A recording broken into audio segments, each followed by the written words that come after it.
If you're in the wrong political class, if you support the wrong politician, they don't care if you get shot in an unlawful manner and killed by a police officer. That's the left today.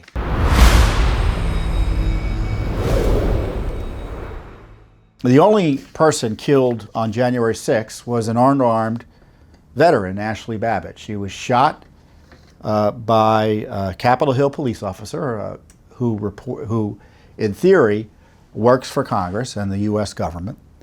And it was a needless shooting. Judicial Watch has taken the leadership in exposing the truth about the Ashli Babbitt shooting. His colleagues, we found in various reports we obtained, acknowledged there were no weapons visible, so she was unarmed. I think in the autopsy they found a penknife in her pocket, which obviously she was not holding when she was shot in the shoulder and killed by Lieutenant Byrd, who was hiding behind a column watching this incident take place, where she was trying to enter the area he was in, the speaker's lobby, through a broken window. And he popped out and shot her dead. And behind her was a whole crowd of not only protesters, but fellow police officers. And you would think, after that type of incident, he would be subject to a grand jury investigation for this needless shooting, some administrative sanction for this needless shooting. Instead, he was treated with kid gloves. Judicial Watch uncovered that he refused to cooperate with the D.C. police. He's not required, obviously, to say anything. So he didn't say anything. And they let him walk around with his lawyer and tell them what happened as if that's good enough. But it's outrageous. Evidence was gone missing that supposedly he had gotten from the shooting. He didn't issue a report or create a report about the shooting. So evidence is missing. He's not cooperating. His colleagues didn't see any weapons on her. He's super upset after he shoots her. And and the way it looks to me is that he was upset, in my view, because he knows it was a bad shooting. So Judicial Watch has been relentless in getting information about this shooting and trying to hold not only Lieutenant Byrd accountable, but to me it's a systemic issue, right? The Justice Department refuses to do anything. The U.S. Capitol Police refuses to do anything. I mean, that's the real danger. That the shooting took place, this police shooting, and we're all supposed to pretend it was good. I mean, when you see the left talk about Ashli Babbitt, they celebrate her homicide. A police officer shooting into a crowd as if that happens every day. Insanity. So if you're in the wrong political class, if you support the wrong politician, they don't care if you get shot in an unlawful manner and killed by a police officer. That's the left today.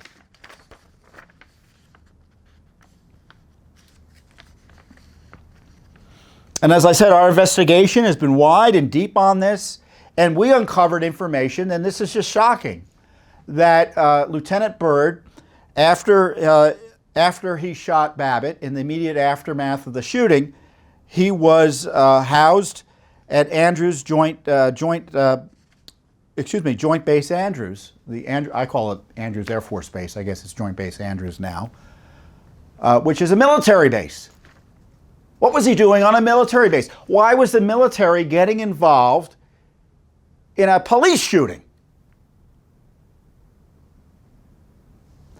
And we asked for records from the agencies involved, both the Defense Department and the Justice Department, and they haven't responded.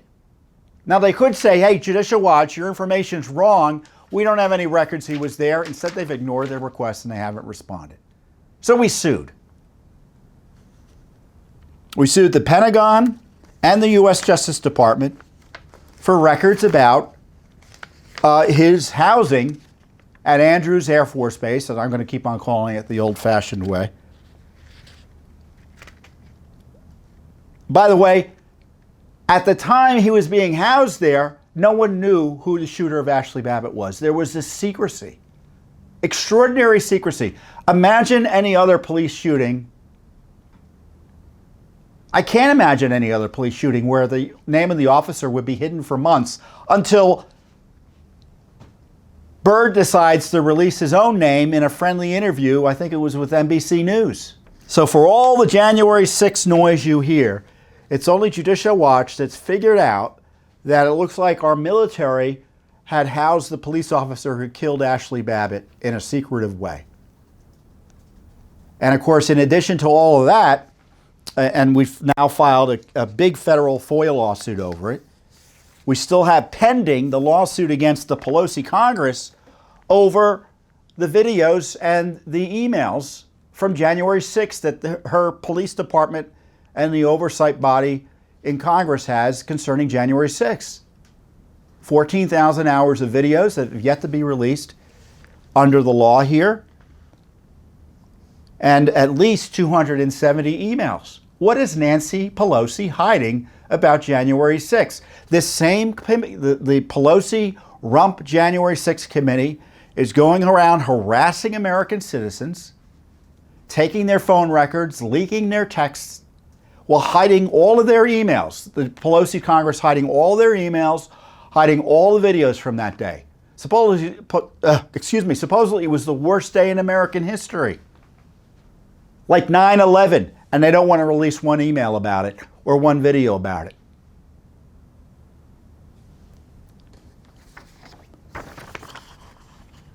So the federal court is considering our lawsuit for those records.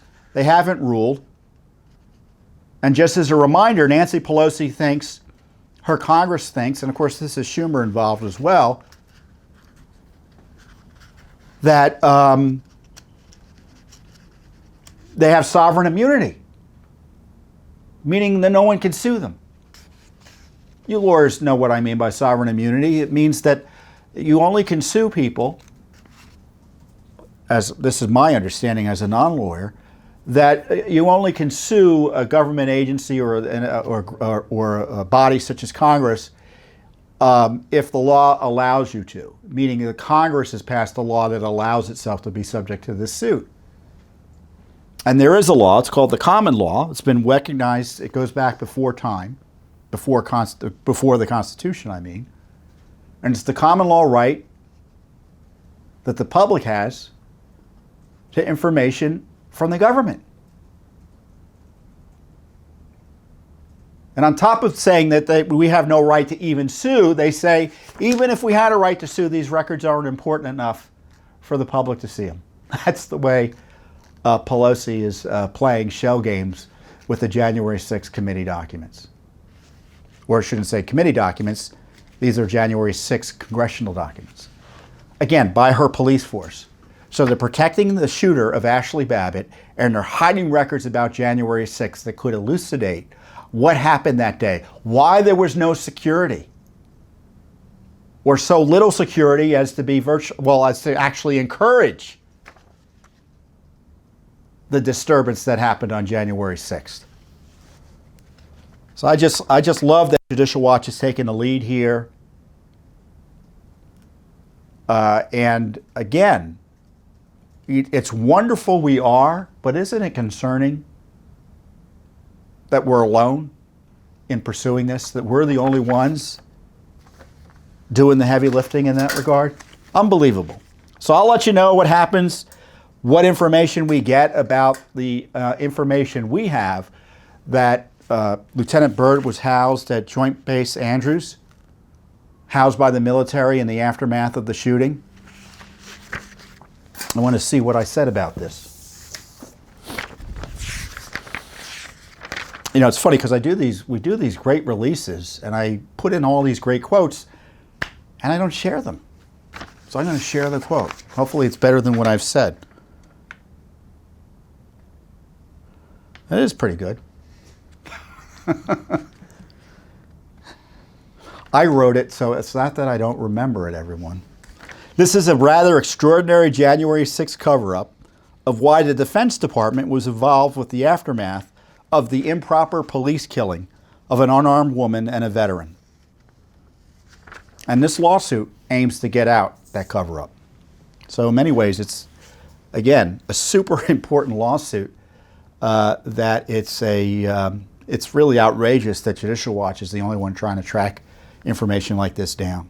Thanks for watching. Don't forget to hit that subscribe button and like our video down below.